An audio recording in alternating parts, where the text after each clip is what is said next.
Stay tuned following the show for exclusive previews of other great videos.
From California to Canada stand the mighty sentinels of the Cascades.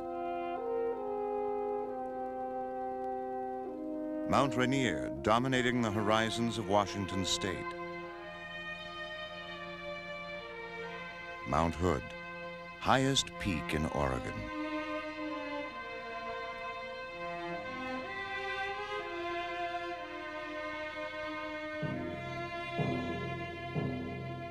The smallest crevasse of the Cascade Range dwarfs the human scale. These magnificent mountains of America's Pacific Northwest are symbols of eternal beauty and serenity. They are also volcanoes.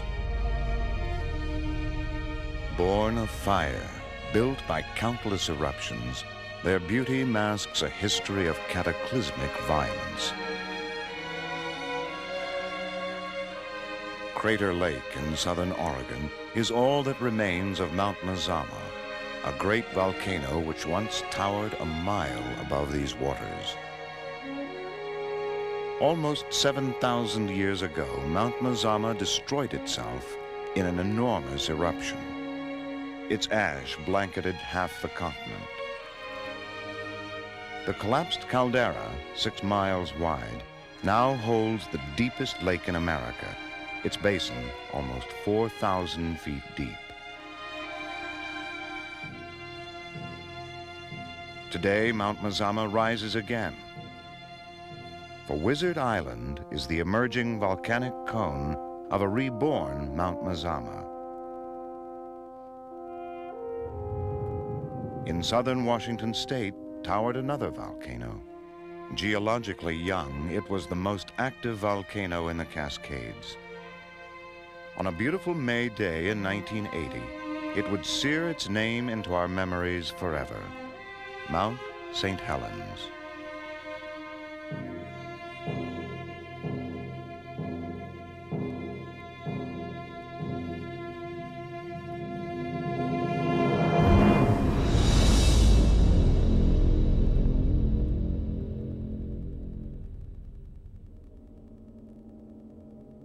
Spirit Lake beneath beautiful Mount St. Helens looked like this in May 1980. Spirit Lake, June 1980, the devastated aftermath of the greatest volcanic eruption and natural disaster in American history.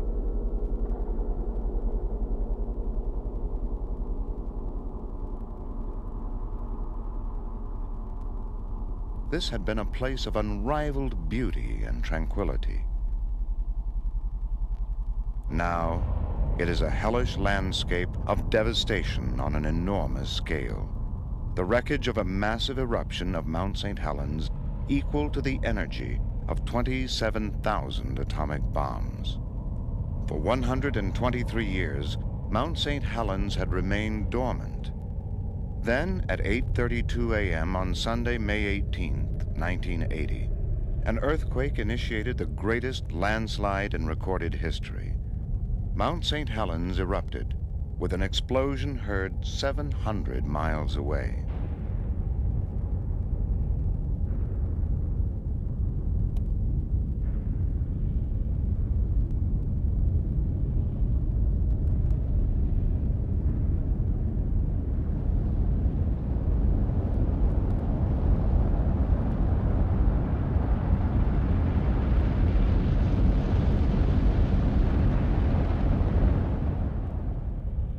The heart of the mountain was blasted into the sky.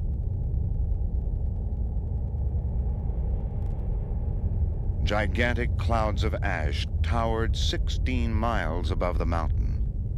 The summit, 1,300 feet of Mount St. Helens, was gone.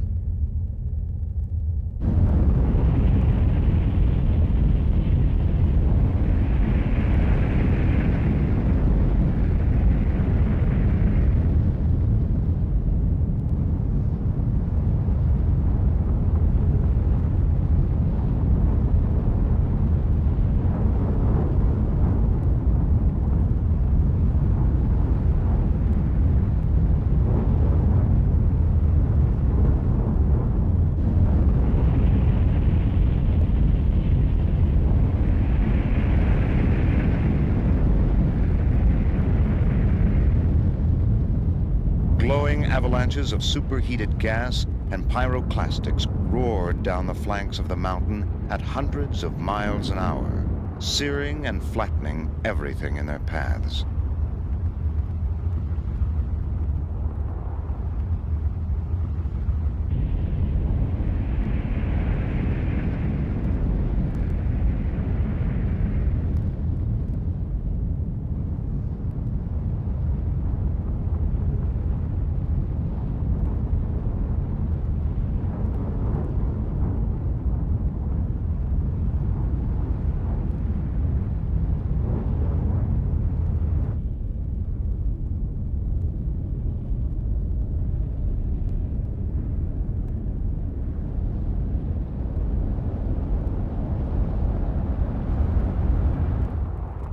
Massive flows of debris flooded and filled the valleys of the Toutle, Kalama, and Cowlitz rivers.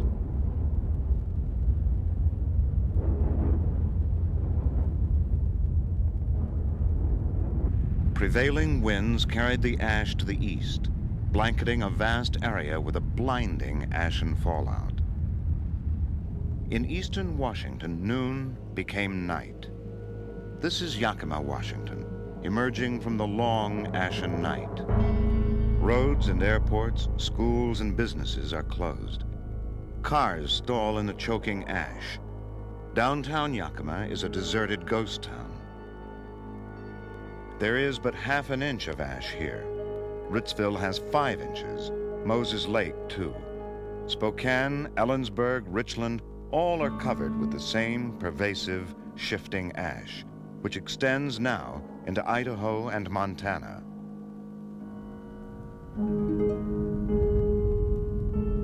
The eruption of Mount St. Helens captures the headlines of America and beyond. Its unfolding drama, like its ash clouds, circles the world. Even more indelible were the memories of those who witnessed the eruption. All who were there in the Northwest that day can still answer the question, where were you when the mountain blew? People remained indoors or ventured out wearing crude respirators. The residents of eastern Washington began adjusting to the new gray world, emerging with a sense of humor dusty but intact.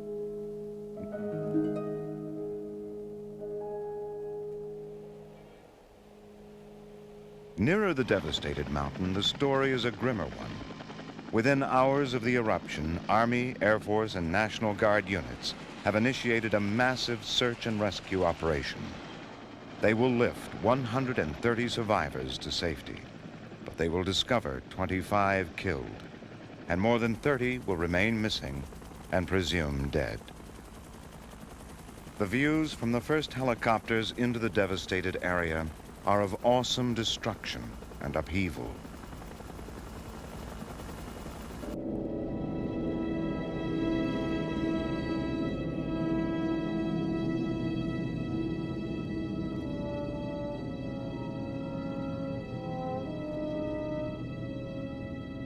15 miles from Mount St. Helens, trees have been scorched brown and killed by the heat blast. Nearer the volcano, no trees stand. The north and south forks of the Toutle River leading from the volcano lie buried beneath a huge debris flow from the collapsed northern face of the mountain, in places more than 600 feet deep. Gone are the birds, the deer, the color green. Near Mount St. Helens, nature must start over. Through treacherous weather and visibility, the search and rescue operations went on. But with each hour, the chances for additional survivors ebbed. The death toll mounted, and this dangerous and unpredictable volcano prepared another surprise.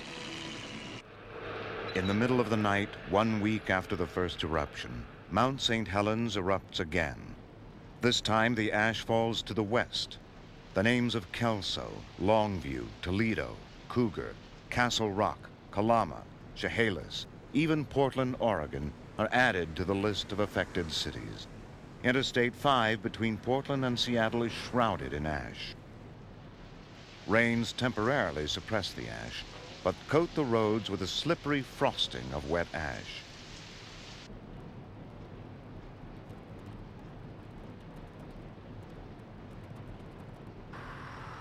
When the roads dry, tires lift fresh clouds of obscuring ash. Visibility at places is cut to near zero. Driving becomes extremely hazardous. Volcanoes can be lethal in more ways than one.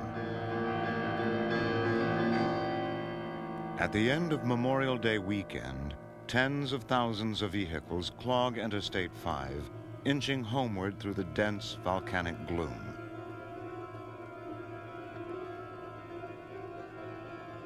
From the air, ash-covered cities such as Longview and Kelso presented a wintry scene. In the Columbia River beyond, dredging operations are begun to clear the riverbed of mud flows which have paralyzed shipping. The great forests to the west of the volcano are covered with an ashy dust. The evergreen state is turning gray. Since the first eruption, Mount St. Helens has remained obscured by clouds. Only a towering column of steam above the cloud cover betrays its position and activity. Finally, weeks after the first eruption, the weather clears briefly. Authorized aircraft penetrate the blast zone of the restricted area to view another world.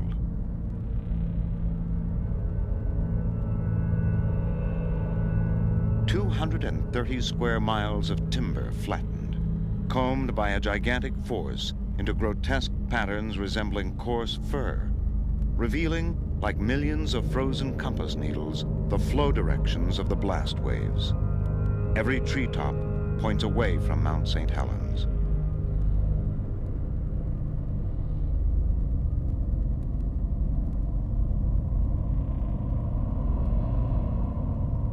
Looking westward from the northern base of the volcano, the headlands of the Toutle River are gone, buried beneath the massive landslide which began the eruption. Collapsed craters in the debris reveal where huge fragments of the mountain's glaciers were hurled, buried, and melted away.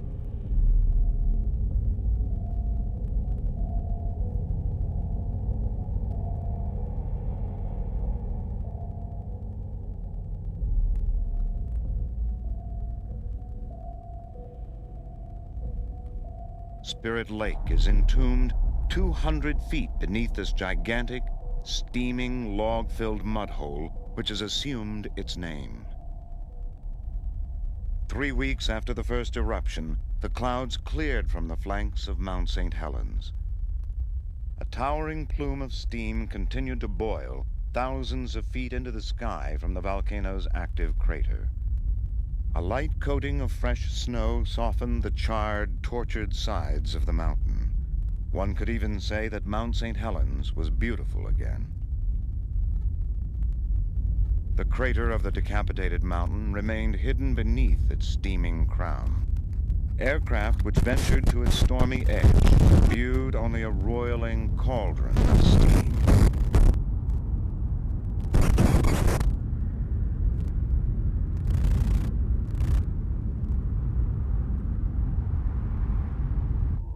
The eastern flanks of the volcano now wore massive coats of ash. Etched into its sides are scars from which one can begin to reconstruct the cataclysm.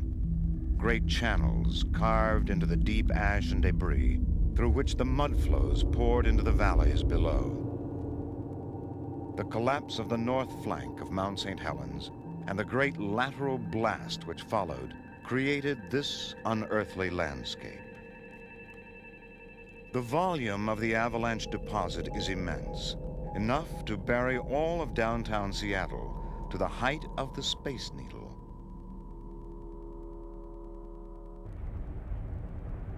Superheated volcanic rubble was buried deep in the ash and debris. Spectacular fumaroles mark their violent exhaust of gas and steam.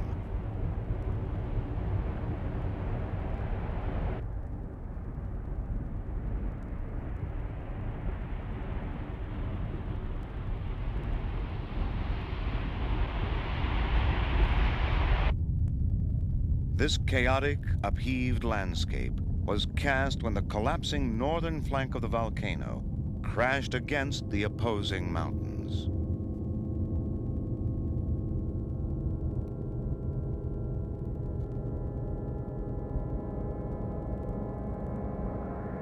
The huge runoff of melted snow and glaciers carved these deep canyons through the debris.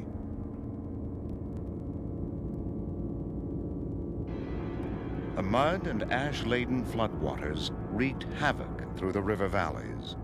Roads, bridges, logging camps, homes.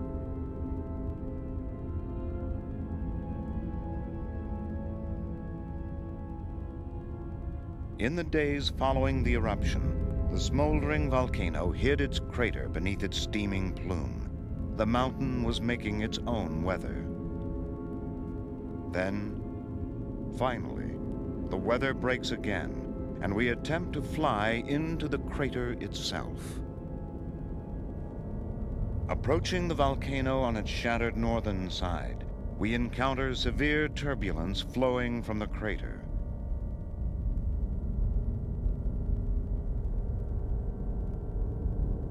The turbulence mounts. The stench of sulfur grows. But we gain one of the first full views of the active volcanic throat of Mount St. Helens.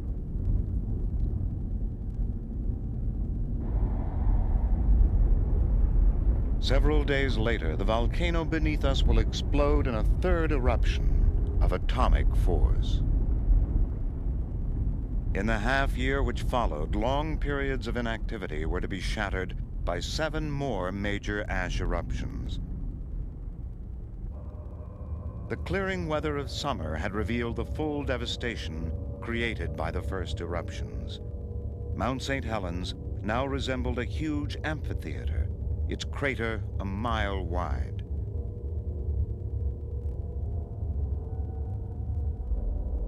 Within the crater following each eruption, a lava dome had formed atop St. Helens' volcanic throat. The dark mound of the lava dome is dwarfed within the surrounding crater, but it is 900 feet wide and as tall as a 15-story building. In mid-October, another lava dome is destroyed, disintegrated by a series of ash eruptions.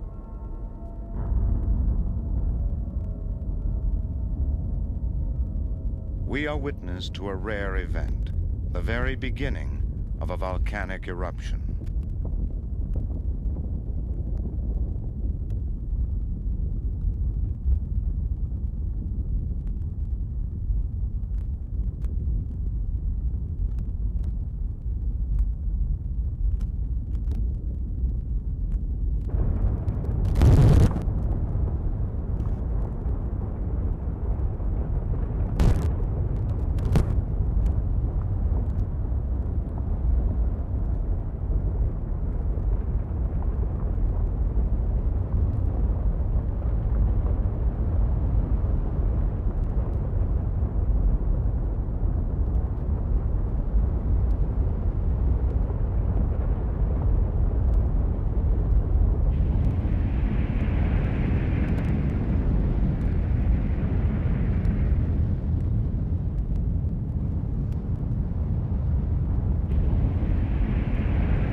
In the years following these eruptions, Mount St. Helens began a new geologic cycle. The explosive ash eruption subsided. Dome-building eruptions continued. Creation had again replaced destruction.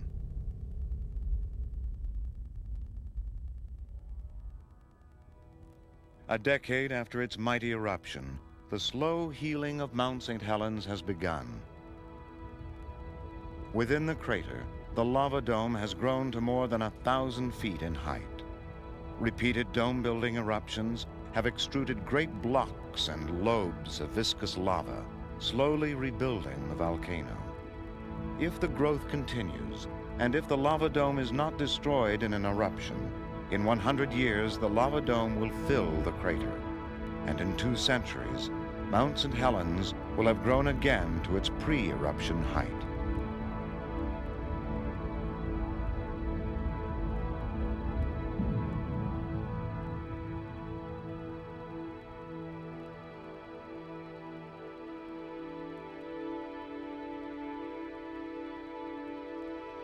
On the surface of Spirit Lake still floats a ghostly fallen forest, blasted into the water in those terrible moments 10 years before.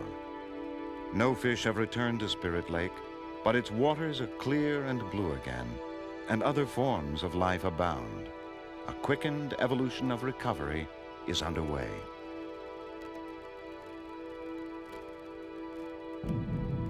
The devastation of 1980 has been reshaped by 10 years of erosion. New canyons have been carved in the debris by runoff from the vast crater.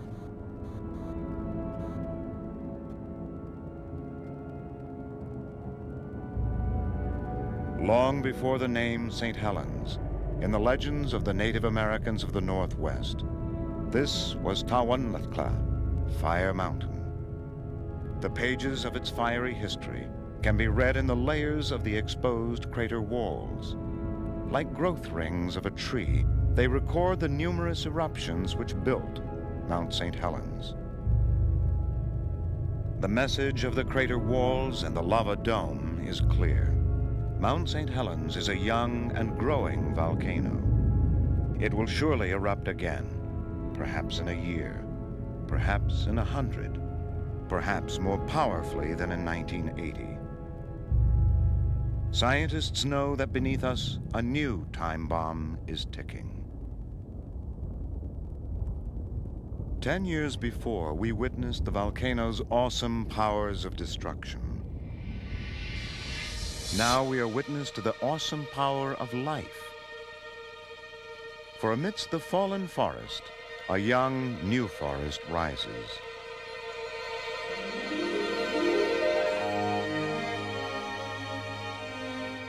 On these devastated landscapes, primeval meadows have formed.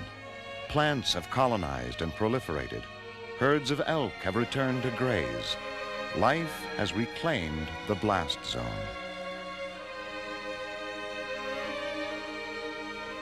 The histories of the volcanoes of the Cascades are forged of great cycles of creation and destruction.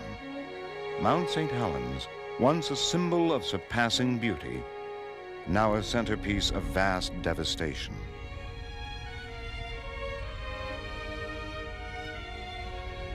And we dream of a distant springtime when Mount St. Helens will be beautiful again. Beautiful.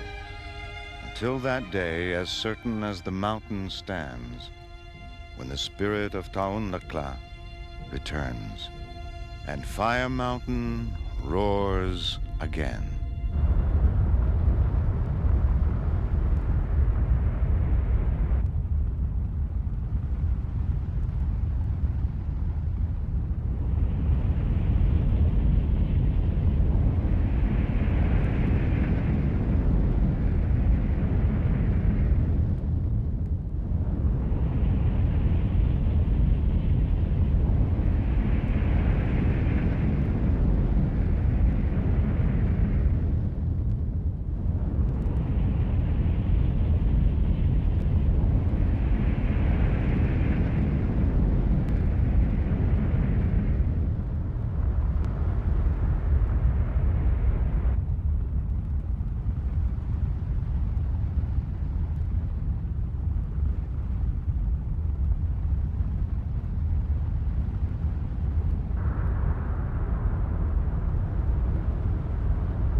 there is a place on Earth where it is still the morning of life, and the great herds run free. Narrated by James Earl Jones, Africa the Serengeti vividly details life and death in an unforgettable film experience.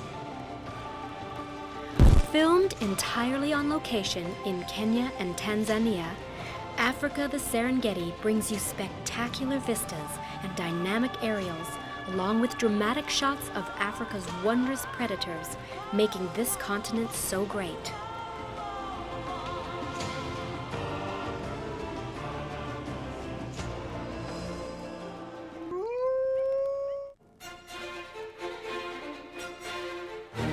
Here in this vast and spectacularly beautiful land, teeming with abundant wildlife, discover the spirit of the wild. Experience it from the explosive calving of glaciers to the celestial fires of the aurora borealis. Witness it next to the thundering of a waterfall, in the span of an eagle's wings, or from his view above in this Academy Award-nominated film narrated by Charlton Heston.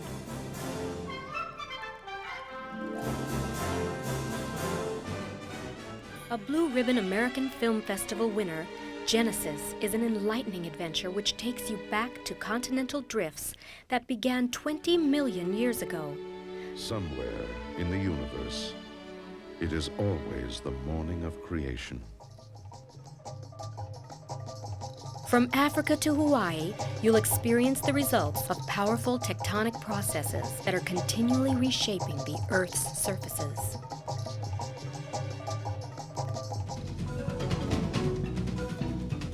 Come explore Australia's 1,200-mile natural phenomenon. Immerse yourself in colorful, majestic coral islands, sea plants, sharks, and an environment of nearly 10,000 species. The Great Barrier Reef presents a fascinating display of life undersea and the enchanting beauty of the reef.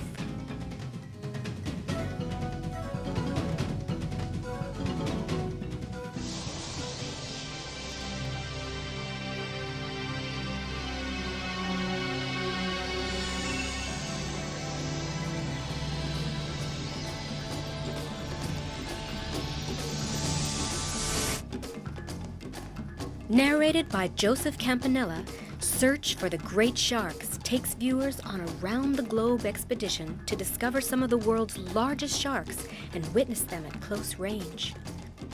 From California to Western Australia, this film pursues blue sharks, whale sharks, and the most notorious of all, the great white.